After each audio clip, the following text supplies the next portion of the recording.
Yeah, we'll do that later sessions. Fascinating concept. All right.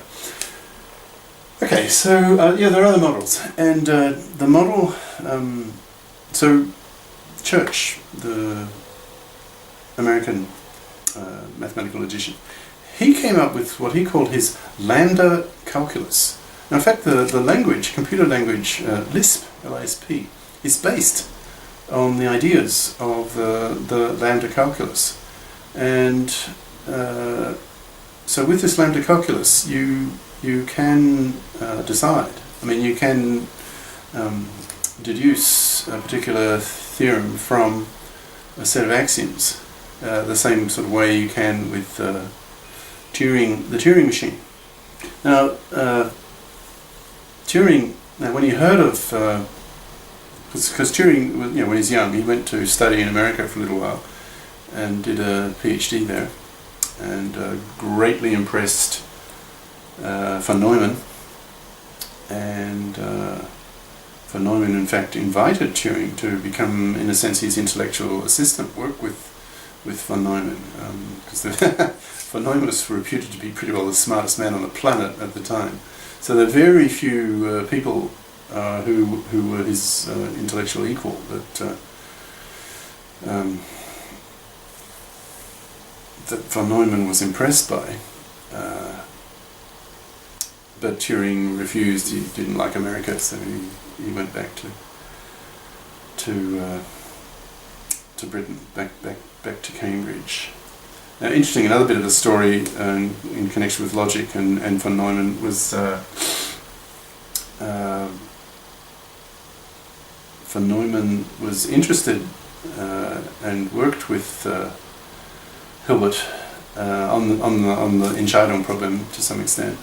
In fact, there was a rather famous conference in 1931, I think, where three major schools of thought on the philosophy of mathematics, foundations of mathematics, and the third school was the talk as a representative of that third school was given by von Neumann. And then the next day, in the so-called minor talks,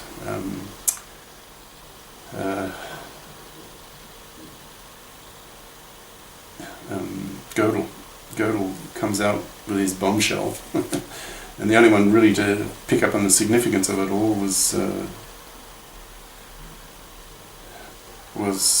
von Neumann. And then von Neumann buttonholed, really drilled with questions, Gödel.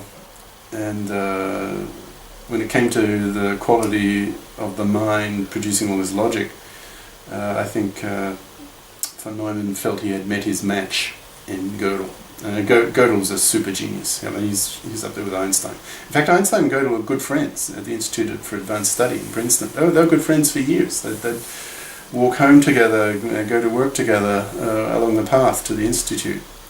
Anyway, so after that,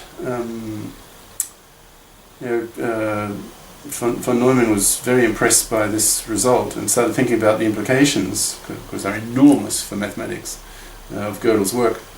And he came out with a corollary, if you like, and mentioned it to Gödel, but Gödel had already thought of it. In fact, it was a commonplace phenomenon. Virtually anything that somebody thought up in the context of mathematical logic, Gödel had already thought of it, years ago. So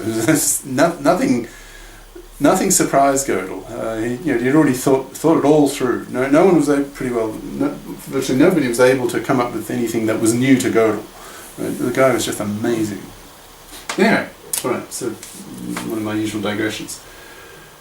So there were other models. There was a Post system, another American mathematical logician. So you can talk about Post machines, another variant. The Church's lambda calculus, Turing's Turing machines, and so on. And so Turing went to America, did his PhD, learned about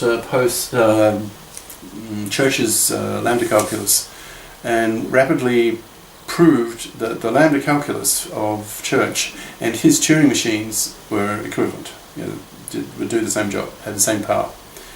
And that kept occurring. And then the post systems, they were shown to be equivalent. And all these systems were shown to be equivalent. So in an earlier board, you may remember me saying that the so-called robustness of Turing machines, you make all these variations, you create these variants of the Turing machine, and they're all equivalent. So the basic design of the Turing machine is incredibly robust, meaning it doesn't change it does not change its power when you make variations of it with variants.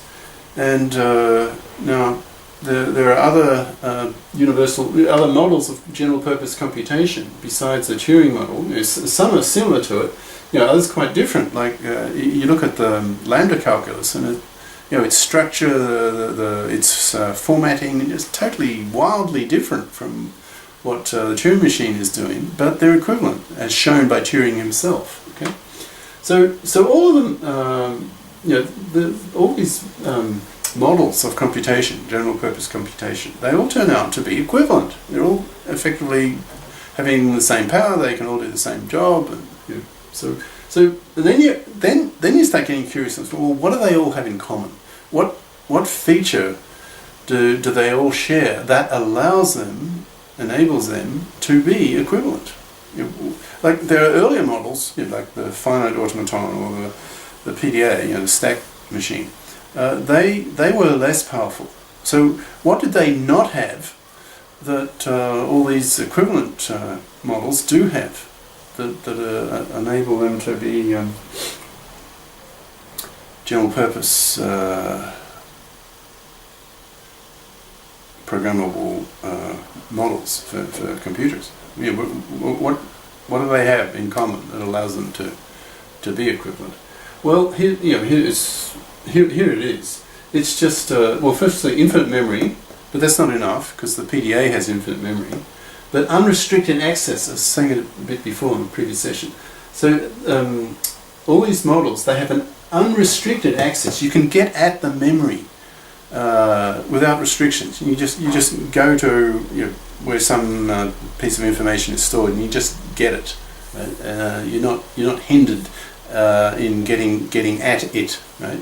You have access to the memory anywhere, and that memory is infinite, potentially infinite. Okay, so that's the feature that they all have. They have unrestricted access to unlimited memory. That turns out to be the essential feature. Okay. So all these models, they're effectively equivalent, same power, recognize the same class of languages. So long as they satisfy certain reasonable, put in quotes, requirements. For example, they do a finite amount of work in a single step. Right? If they're doing an infinite amount of work in a single step, well, more powerful.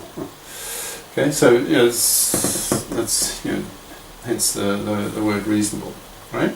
Okay, now so the remainder of this session is a kind of argument, discussion by analogy. Now this equivalence between the models is analogous, hence the analogy argument, is analogous to the equivalence between computer languages. They all seem to be equivalent in the sense that whatever algorithm, whatever task that one language can program, that you can solve, well, another language that may look wildly different can also solve. And so in that sense, the computer languages are equivalent. Right? So there's an analogy to be made there between the equivalence of models, like the Turing machine model, the lambda calculus model, the post machine models, and others, many of them. Okay. So, for example, if you look at Lisp, I don't know if you've ever programmed. Well, I don't even know if you're programmers, but if you are a computer science guy, you probably are if you're following this course seriously. the programming language Lisp. Now I was an AI, artificial intelligence guy. So my very first year as a PhD student in AI, before I switched over more to artificial life and later artificial brains and so forth, my first year I was programming in Lisp, because at the time, when was this? Late 80s? Yeah, 80. I think I started doing PhD rather late in my. I was in mid-career. I was doing computer science in industry before that, and got very bored. So I wanted to get into research with computing and AI. So at the time, Lisp was pretty well. If you wanted to do AI, you did Lisp. It was pretty much the feeling at the time.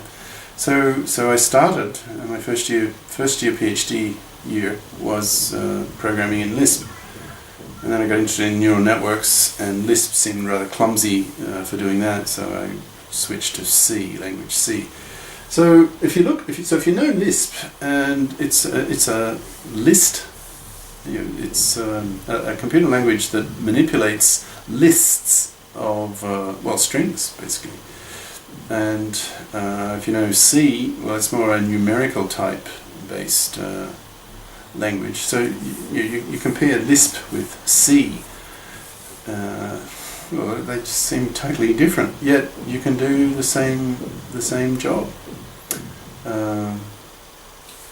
But with different levels of efficiency, depending on what the type of task is. I was evolving neural networks, evolving the weights and the connections between artificial neurons in neural networks. So I found C more efficient, more direct than Lisp. But those two languages are equivalent, because what you can do with one, you can do with the other. Right?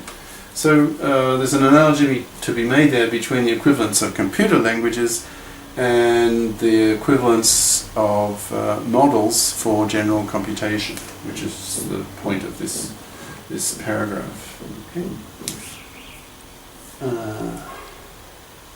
So in other words, well, I'll just stop there and move on. Ciao.